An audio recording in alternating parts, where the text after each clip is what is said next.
In fashion, rules are made to be broken. The moment something feels too safe, too expected, it stops being fashion. It becomes a product. Michael Kors used to be the name that captured American luxury at its most effortless.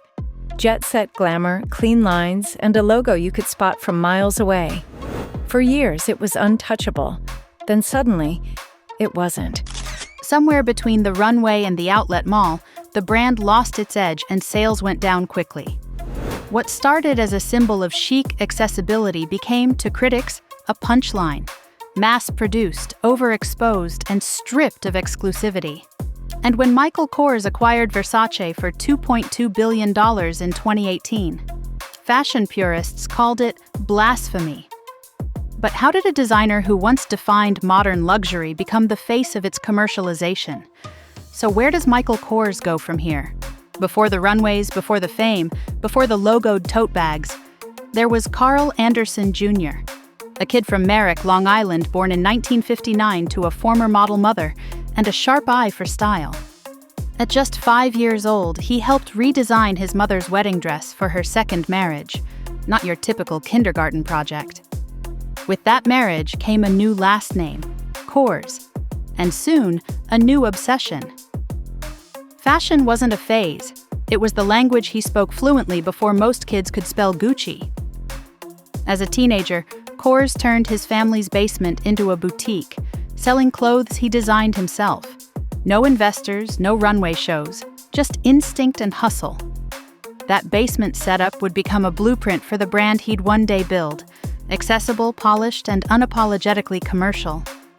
In 1977, Kors enrolled at the Fashion Institute of Technology in Manhattan. 9 months later, he dropped out. Not because he couldn't keep up, but because he didn't need it. He was already working across the street from Bergdorf Goodman at a boutique where he was selling clothes, styling clients, and quietly studying how luxury worked up close. Sometimes fashion careers are built slowly. Other times they happen because the right person walks past the right window at the right time. It was the early 1980s. Michael Kors, barely in his 20s, was dressing mannequins in the windows of the boutique across from Bergdorf Goodman. Dawn Mello, the store's influential fashion director, took notice. She saw more than just a nice display. She saw vision. Within weeks, Kors was presenting his first collection to Bergdorf's buyers. And just like that, a brand was born. In 1981, the Michael Kors women's wear line launched. It wasn't loud or weird or trying too hard. It was clean, confident, American. Think sharply tailored trousers, rich knits, and a neutral palette punched up with the occasional pop of color. It was the kind of fashion that felt expensive but lived in the real world. Women in New York noticed, quickly. The collection landed in Saks, Neiman Marcus, and other top-tier retailers. For the first time in years, there was a designer who understood that luxury didn't have to be intimidating or avant-garde. It could be wearable and still feel like a statement. Michael Kors wasn't chasing Paris or Milan. He was building a new kind of glamour, one rooted in simplicity, lifestyle, and the idea that confidence is the ultimate accessory. The industry was watching, and Michael Kors was just getting started.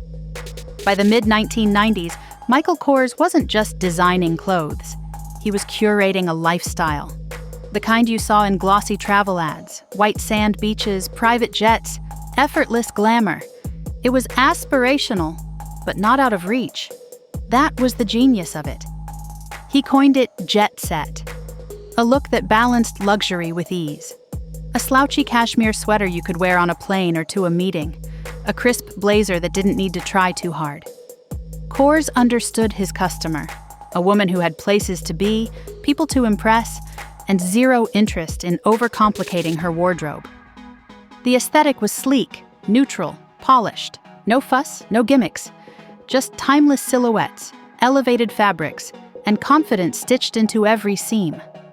The brand expanded rapidly, launching menswear, accessories, fragrances, and flagship stores in fashion capitals like New York, Paris, and London. And it worked. Kors had struck a rare balance. High-end enough for Fifth Avenue, relatable enough for suburban malls. He wasn't trying to out-artsy the avant-garde. He was making clothes for women who wanted to look rich, not strange. It didn't hurt that celebrities were buying in. Red carpets, editorial spreads, paparazzi shots. Suddenly, Kors was everywhere, and everyone wanted in on the look. Michael Kors had built a fashion empire on a single powerful idea: luxury without the snobbery. Long before Instagram influencers turned fashion into content, Michael Kors knew the value of visibility, and he knew how to play the celebrity game better than almost anyone. By the early 2000s, Kors had become a fixture on red carpets and inside the closets of Hollywood's elite. Jennifer Lopez in a gold Michael Kors gown, Gwyneth Paltrow in a tailored white suit, Catherine Zeta-Jones, sleek and statuesque in his signature neutrals. These weren't just fashion moments, they were brand statements. But Kors didn't stop there. In 2004, he joined the judging panel on Project Runway. A primetime reality show may have seemed like an odd move for a luxury designer, but it was genius. Week after week, millions of viewers watched him deliver quick, cutting critiques and style wisdom with deadpan charm.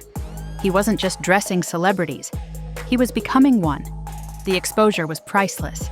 Suddenly, Michael Kors wasn't just a label for fashion insiders, it was a household name. That name started appearing on more than just gowns, watches, shoes, eyewear, fragrances, and most iconically, handbags. The Michael Kors tote, often monogrammed, mid-priced, and highly giftable, became a symbol of entry-level luxury, accessible enough for the masses, branded enough to be noticed. It was a business masterstroke. But it also planted the seeds of what would later become the brand's biggest dilemma. When everyone has it, does it still feel special? Success has a shadow. And for Michael Kors, that shadow was scale.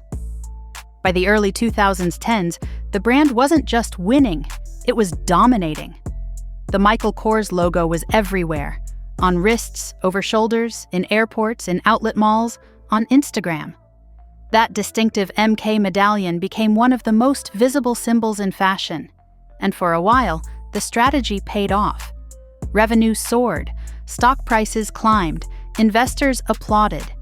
But fashion isn't like tech. Ubiquity can be a curse. To capitalize on demand, Kors leaned hard into mass distribution. More outlets, more department stores, more markdowns. The handbags that once felt like attainable luxury started popping up with red sale tags. Exclusive began to feel ordinary.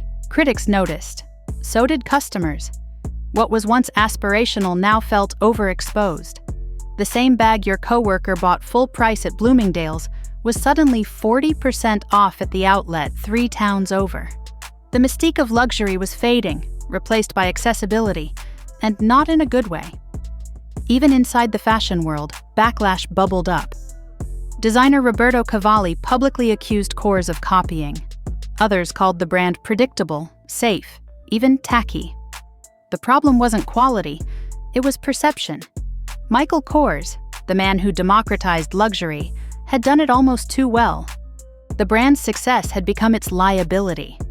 And the next move, bold, risky, controversial, would define everything that followed. In 2018, Michael Kors made a move that stunned the fashion world. A $2.2 billion acquisition of Versace, one of Italy's most iconic luxury houses. The deal was supposed to be a game changer, a bold play to catapult Kors from accessible luxury into the rarefied air of high fashion royalty.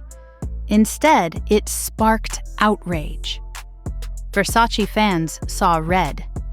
For decades, the Italian brand had stood for opulence, artistry, and unapologetic glamour, the very antithesis of Kors' everyday luxury. Critics feared Versace would be MKified, diluted into something more commercial, more mainstream, less exclusive. Social media exploded with backlash, hashtags flew, and fashion commentators questioned whether the acquisition would tarnish Versace's legendary status forever. The real question was, could Michael Kors maintain the distinct identities of both brands without one overshadowing the other? Could a brand known for mass appeal and aggressive expansion honor Versace's craftsmanship and heritage? Some insiders weren't optimistic. They warned that mixing the two worlds risked losing what made each special. Versace, once a symbol of fearless high fashion, could become just another label in a sprawling commercial empire. But Kors was undeterred.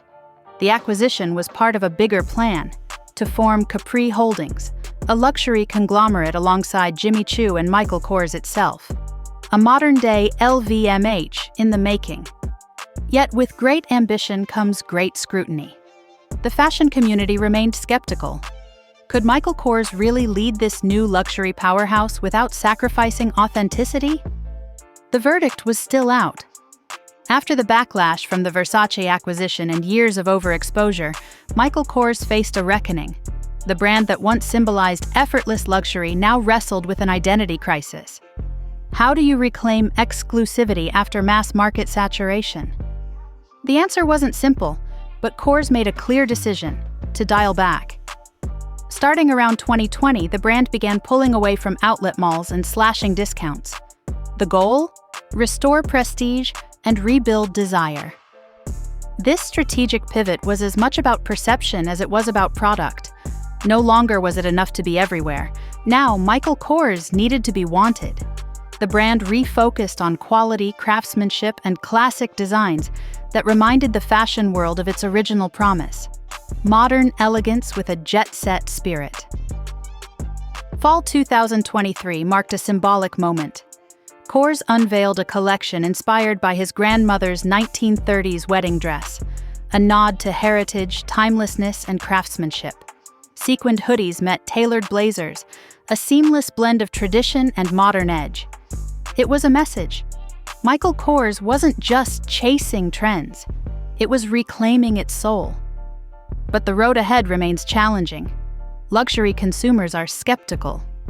Once you've been everywhere, it's hard to feel exclusive again.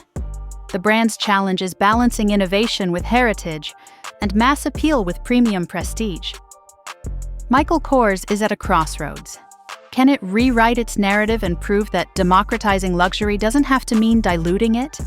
The fashion world is watching and waiting. Michael Kors' story is far from over. It's a tale of ambition, reinvention, and the delicate dance between accessibility and exclusivity. From a kid redesigning his mom's wedding dress to building a global fashion empire, Kors has never been afraid to challenge the rules. But the luxury world is unforgiving. The brand's recent struggles show just how fine the line is between mass appeal and prestige. The acquisition of Versace was a bold gamble, one that sparked fierce debate about what luxury really means today. Now, doubling down on craftsmanship, legacy, and enduring style, Michael Kors aims for a comeback. Will it work? The verdict is still out. But one truth remains. In fashion, survival hinges on evolution, and Kors knows that better than anyone. The question isn't whether he'll adapt, but whether the world will believe in the brand again.